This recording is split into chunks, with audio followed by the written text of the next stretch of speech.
Another function of the media browser is the wrench icon.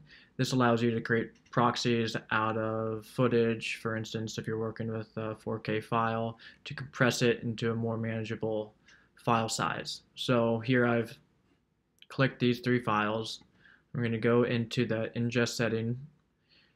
This pops up your ingest settings where you'll want to have create proxy selected. You'll want the preset H.264 compression, and finally folder management. Choose location, go to the root folder. I have mine on my external drive. This is the project folder, and we'll want this in project files, Premiere.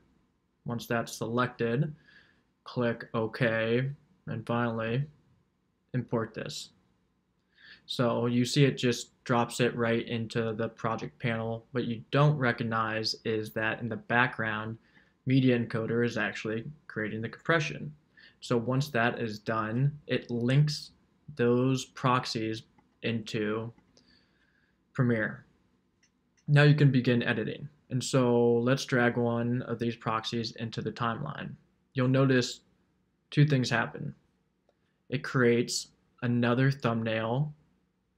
In addition, it labels it this green color. Two things to keep in mind is there'll be times you'll want to work with the camera native footage, but it's not always that clear. For some cases, you'll be collaborating with someone and they may have forgotten to indicate their coloring code for their thumbnails, and it'll be confusing because if you drop the camera native footage, well, again, they look the exact same. So a trick here is if you go over to the program window, click the button plus indicator and find toggle proxies.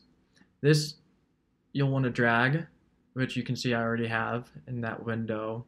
And when you toggle from white to blue, blue indicates that you're editing with the proxy. White is camera native, blue is proxy.